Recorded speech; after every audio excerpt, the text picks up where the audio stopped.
नमस्कार मित्रांनो, royal इन्फोच्या mutual fund शोमध्ये आपल्या सर्वांचं पुन्हा एकदा स्वागत आहे.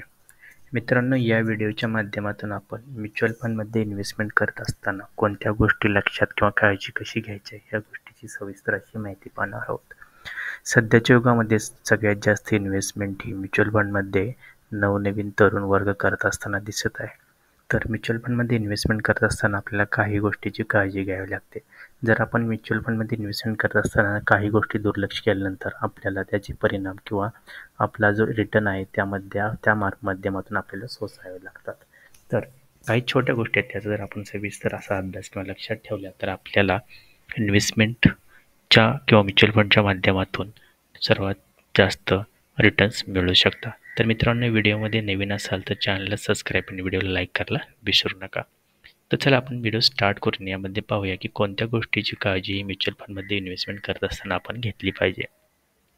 सर्वात प्रथम आपल्याला लक्षात ठेवायचं आहे मित्रांनो की म्युच्युअल फंडचा एक जे आहे किंवा शेअर मार्केटमध्ये म्युच्युअल फंडमध्ये इन्व्हेस्टमेंट करत असताना आपण हाय रिस्क हाय रिटर्न लक्षात ठेवायचं आहे आपल्याला. ज्या स्टॉक किंवा ज्या म्युच्युअल फंडमध्ये हाय रिस्क आहे तिथं हाय रिटर्नही असू शकतात. फॉर एक्झाम्पल, जर तुम्ही तरुण असाल तर आपण स्मॉल कॅप फंडमध्ये इन्व्हेस्टमेंट करू शकता. स्मॉल कॅप फंडमध्ये सर्व ज्या कंपन्या असतात, जे म्युच्युअल फंड मॅनेजर असतात, त्या स्मॉल कॅपच्या कंपन्या निवडलेल्या असतात आणि स्मॉल कॅप कंपन्या कधीकधी चांगला रिटर्न देतात तर कधीकधी त्यात रिस्कही असल्यामुळे आपल्या पैसे बुडण्याची जास्त शक्यता असते.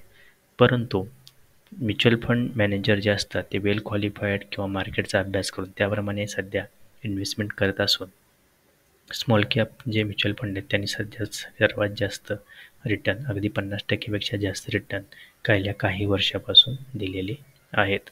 यामध्ये आपण Nippon India small cap fund बघू शकता, axis small cap, HDFC small cap किंवा कोणचा जो आहे तोही स्मॉल कॅप फंड आपण बघू शकता. जी मी नावं सांगितली आहेत ते आपल्याला अभ्यासासाठी सांगितले आहेत, त्याप्रमाणे आपण बघून त्याप्रमाणे आपली इन्व्हेस्टमेंट ही स्टार्ट करू शकता. त्यामुळे इन्व्हेस्टमेंट करत सर्वात प्रथम ठेवायचं आहे लक्षात की आपल्याला हाय रिस्क हाय रिटर्न हा म्युच्युअल फंडचा जो आहे तो एक सर्वात प्रथम नियम आहे. त्यानंतर आपल्याला लक्षात ठेवायचं आहे की म्युच्युअल फंड निवडत असताना आपल्याला राईट फंड निवडणे स्वतः महत्त्वाचं आहे. जसं मी पहिल्यांदा सांगितलं, आपल्या वयानुसार किंवा आपल्या गोलनुसार म्युच्युअल फंडमध्ये आपल्याला इन्व्हेस्टमेंट करायची असते. जर आपल्याला रिटायरमेंट प्लॅनिंगसाठी इन्व्हेस्टमेंट करायची असेल, आपलं वय जर 25 किंवा 30च्यात असेल तर सध्यापासूनच आपण स्मॉल कॅपमध्ये इन्व्हेस्टमेंट करू शकता, जेणेकरून आपण वाढत्या वयाप्रमाणे आपली इन्व्हेस्टमेंट त्याचबरोबर इन्कमही वाढणार आहे आणि हाय रिस्क घेऊन आपण हाय रिटर्न मिळवू शकता. त्याचबरोबर जे फंड आहे त्याची निवड करत असताना आपल्याला त्या फंडचा एक्सपेन्स रेशो, प्रिव्हियस परफॉर्मन्स या गोष्टीचं किंवा फंड मॅनेजर कोण आहे, कोणत्या हाऊसचा फंड आहे, ह्या सर्व गोष्टीची माहिती घेणेही महत्त्वाचं आहे. जर त्या फंडचा एक्सपेन्स रेशो जर जास्त असेल तर आपल्याला रिटर्नमध्ये फरक पडू शकतो. त्यामुळे फंड राईट निवडणं हे सर्वात महत्त्वाचं आहे.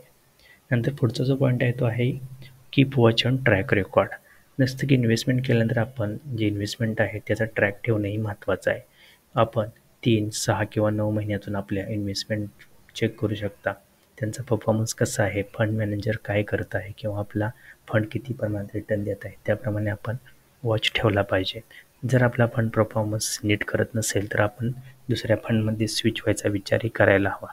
त्याचबरोबर जर फंड आपला चांगला परफॉर्मन्स करत असेल तर त्यामध्ये SIP किंवा लमसमची अमाऊंट वाढवू शकतो का, ह्याविषयी पण आपल्याला विचार करायचा आहे. त्यामुळे इन्व्हेस्टमेंट करत असताना म्युच्युअल फंडमध्ये आपल्याला आपल्या फंडचा ट्रॅक रेकॉर्डवर वॉच ठेवणं हे अत्यंत महत्त्वाचं आहे. यानंतर पुढचा जो पॉईंट आहे तो आहे इन्व्हेस्ट विथ SIP.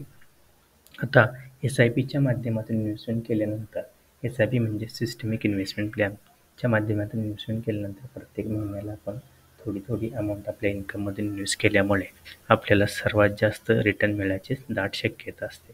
कारण कोणीही या जगात मार्केटला टाईम करू शकत नाही.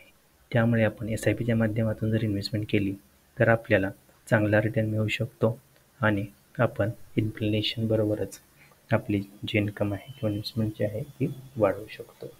त्यामुळे इन्व्हेस्टमेंट करत असताना SIPचा विचार करावा. त्यानंतर दुसरा जो पॉईंट आहे, डोंट स्टॉप SIP.